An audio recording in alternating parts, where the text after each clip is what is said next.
Welcome back, YouTubers. We are the British Fist. Judging. Coming at you here just before TNA Bound for Glory is about to air with an ROH review because, MJ, we are pure wrestling fans. We like to review all the companies, and we're going to review ROH Wrestling for the 15th of October, 2011. I am Mr. Parkin. This guy sitting next to me, he is the unbreakable, die-hard combination of both, NJ.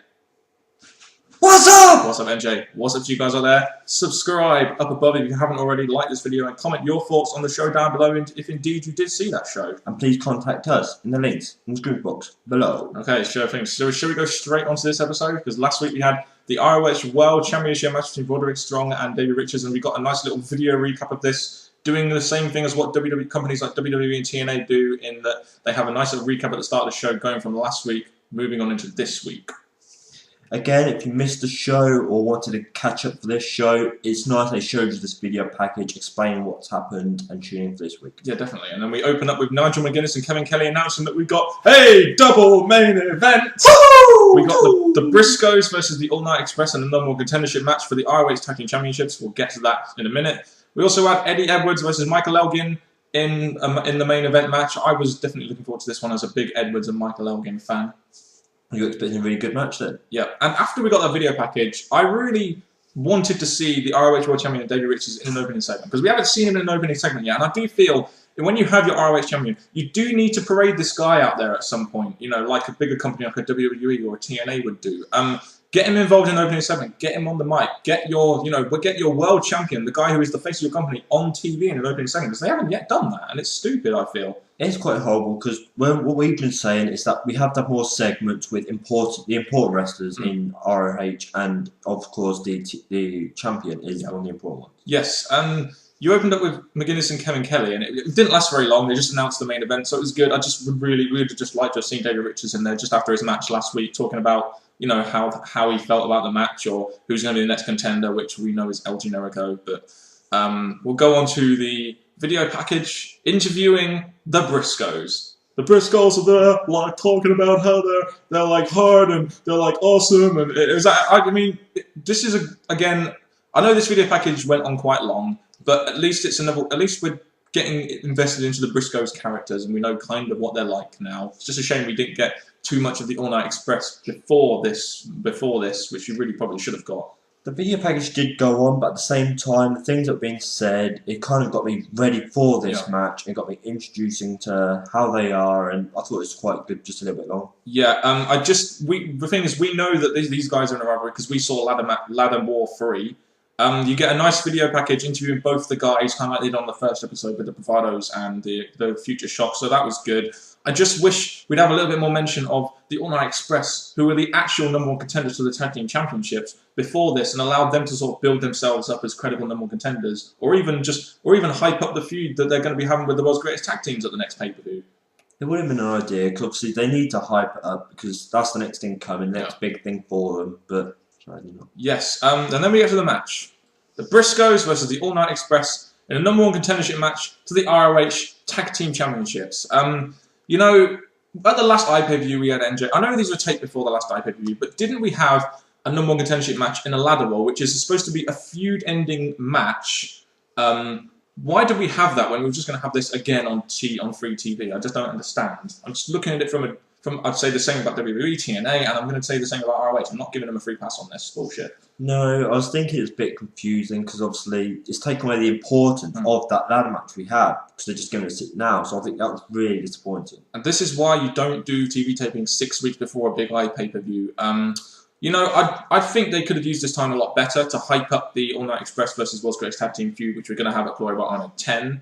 But at least we got. This is essentially why we watch ROH, isn't it? Good tag team wrestling, and these are two good tag teams, and they have a rivalry, which was very obvious from the match and the pre-match video packages, and from the matches we've seen before. So at least we're seeing something here which we know, we've seen before, and is concrete storyline development. Yeah, and the match itself, I enjoyed it. It had good moments in, all these oh my god moments, not huge ones, but ones that were good for the match itself. So I was into it. Yeah, usually me and NJ both, because we don't get too much tag team wrestling in WWE and TNA, we enjoyed all tag team wrestling in ROH. It's just a lot different and a lot better, we feel, than the bigger companies. I don't know how you feel about that, but I definitely feel it's a lot better than TNA and WWE. After seeing the tag matches we've got these last couple of weeks, they have got me saying, yes, they do better tag team matches, and they do have the right kind of wrestlers to be in tag matches, Yeah. so they're very good. Actual tag teams, you mean? Very true. The match went 8 minutes. For a number one contendership match, I'm surprised this got this little time. I really think it could have gone on a longer time, especially when these two actually have a real brutal rivalry. The match definitely should have gone on longer, in my opinion. Even though I thought the match was very good, I just think it should have gone on a lot longer. The way they were performing in the ring, I would have liked it to go on longer because it was an entertaining match. I'll give it that. Yeah, and then at the end of this match, we had this whole low blow stuff, and then Jay Briscoe rolled up Kenny King, to get the number one contendership, the Briscoes, and then you have this whole big deal, which only seems to happen in ROH, about the whole low blow thing. It's really. That was quite strange, wasn't it? The fact that the referee's decision usually is final, but in ROH they make a big deal out of this whole low blow and the bindings of the rules stuff. I guess that's to do with the code of honour, right? It was. I think it went on from that. Then from that, it went on to them all battling each other, which I thought was interesting because the match just finished with not fair way, and then they battled each other more. I liked it. Yeah, and like Andrew said, we had the Briscoes beat on the All Night Express after the match, so I guess this rivalry will be continuing sometime, even though I feel ROH should be better off really hyping to their next live pay-per-view and getting people involved into that.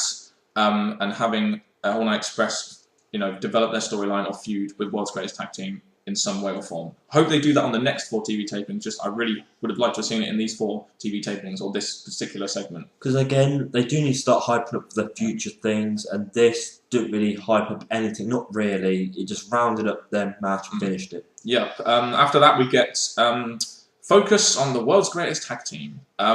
They basically talk about their history being the all-American Americans, and they talk about the unique ROH wrestling style and how that has helped them develop as wrestlers. They basically say that in ROH, wrestling matters, and that is why you should be watching ROH. That's true. And this, again, it went on a bit long, but it did explain a lot about their build to where they are today. They showed footage of the Briscoes' attack on them at Best in the World 2011, and at the time we're thinking, oh, I guess this kind of makes sense because they're going to be having a match now. But then Cornette comes out and announces that while the Briscoes are the winners, neither one of the teams are number one contenders. So what was the whole point of this number one contendership business when you could have been using TV time, to the new fans that you want to buy your next iPay-per-view, which is Glory by Honor 10, to really get themselves invested into the match which they're going to be having there now, which has been announced, World's Greatest Tag Team versus All Night Express, which actually happened and we knew about from the last pay-per-view. That was quite funny. When he started saying that there's going to be no more contender, I just thought, oh dear. After giving us the matches, that entertainment match, I thought, all right then. So there we go. We've got the heels doing a cheap win to win, and no win. The thing that annoys me is the fact that they kind of showed footage of the Briscoes attacking the World's Greatest Tag Team, really teasing that they're going to be having a feud. Number one, you've got World's Greatest Tag Team who should really be feuding with All Night Express because of their match at the next pay-per-view. But at the same time, it kind of renders this whole segment and this whole match and this whole build to this match pointless, in my opinion, apart from probably extending the storyline even further between the two tag teams, which really, probably, in my opinion, should have ended at Ladder War 3 or the last pay-per-view. That's true, and I'm just really thinking where they're going to go from here, because it's got me questioning. They just made a match that is ended with no one actually properly winning. They've got the build-up for the next pay-per-view. I just really don't see what the point of that And this is one problem I'm having with the ROH TV tapings at the moment. Even though they were taped 6 weeks ago, I always thought TV shows were supposed to hype up for your next big event, like your iPay-per-view, like they do for WWE and TNA. And I feel that ROH are kind of missing a big opportunity by not really getting new fans into this next iPay-per-view, because that is essentially what they want people to do, isn't it? Buy their next iPay-per-view and really get invested into their product. It's just a shame they're not really going that extra mile to really try and do that to the newer fans, isn't it? Yeah, so I'm digging again, going through. We've had a good start of this, and then this happens. It just kind of takes away what we've just watched. I just hope the next 4 TV tapings do hype to the next iPay-per-view, because I think that would be very important, introducing new fans to their iPay-per-view concept and their matches at the iPay-per-view. Fingers crossed for that. We next get an Inside ROH segment.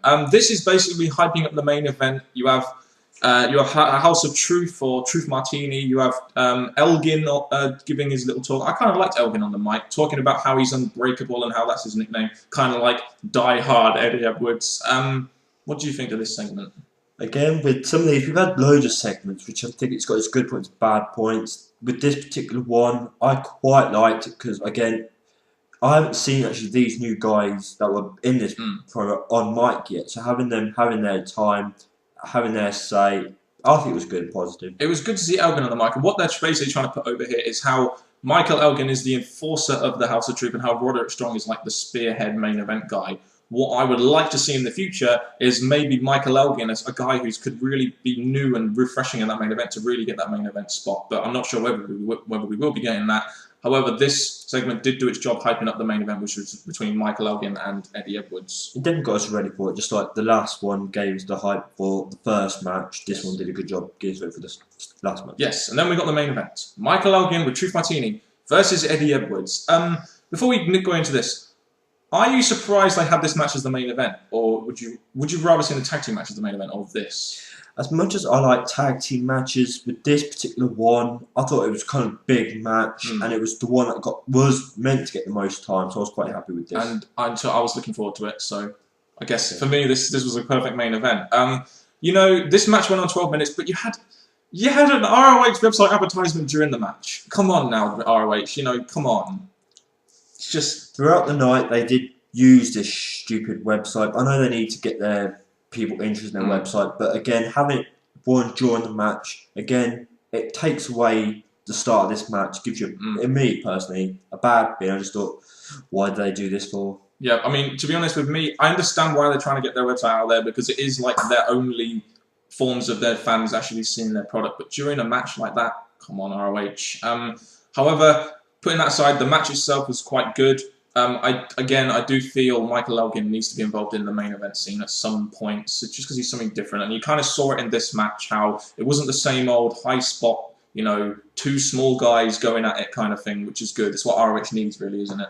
Yeah, but this match was, I found it pretty entertaining. Again, the only problem I had with it is that it was given 20-minute time limit, and it went for 12, which is pretty good, but I think it could have gone on longer to give us more entertaining. Because these two, again, they were putting on a good match, it was, so I expect him to go on longer. So both matches really tonight should have gone on longer, shouldn't they, really? Cut out a couple of those video packages maybe, make them a bit more to the point and concise, and add to the matches, because that's what we feel this show lacked, a little bit of wrestling. We got like 20 minutes, but could have been a lot more, I think 25 or something. But, you know, you had Michael Elgin, I thought he performed quite well. He's an up-and-coming star.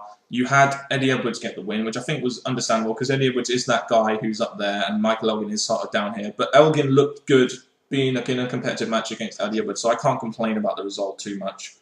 It was done quickly, nice finish. We were thinking, could this be the end? And the way he performed it, brilliant. Yeah, and it looks like something here might be brewing. You got, on the one hand, you've got Roderick Strong coming in, you know, and they kind of teased that this might be something to do with the title, even though we've already had a title match between Roderick Strong and David Richards. But you had this whole thing at the end. Strong and Elgin were teaming up against Edwards, and Nigel McGuinness came from his colour commentary spot and joined the action, and they have a nice little stare-off to end the show. So are ROH teasing something there with Nigel McGuinness? Maybe him coming back, or maybe some sort of tag team match or something? I wouldn't mind if he did come back. Obviously, he's another ROH wrestler I would like to see back involved again. We know that McGuinness has injury issues and stuff, so we don't know really what's going on here, but I guess we'll see at the next TV tapings. So who knows what's going to happen here? It was an interesting end, I guess. Overall thoughts on the show? Okay, I would say that the things that happened in the matches, good stuff, good move, everything good. The length matches could have been on longer to get more interesting, more good spots and that. There was too much to add from their website again. Like the last few weeks, I guess they narrowed it down, but this one brought it all back again. So it has good points, but then it has bad points. Yes, this was the last taping of the 4 tapings before the next 4 tapings have already been done. I know I did enjoy the wrestling. You know, I enjoyed the tag team action. I enjoyed the main event. I thought the video packages did their job, even though they sometimes do go on a bit long. Even I'll say that. And I don't see the point in having a number one contendership match and then you know, then having no number one contender and really compromising what we see as the next few for the pay-per-view. So, you know, it was a decent show, but there are positives and there are negatives. So, and we will be putting out a video in the future of the things, of what we think of these TV shows and where ROH could improve, what we like, things that they've done correctly, stuff. So look out for that. Any more thoughts before we leave this video, this review? No, all I can say now is hopefully you've enjoyed our ROH review, and that has been it from ROH fan Daniel and ROH fan NJ. And that's left us to say goodbye. ROH!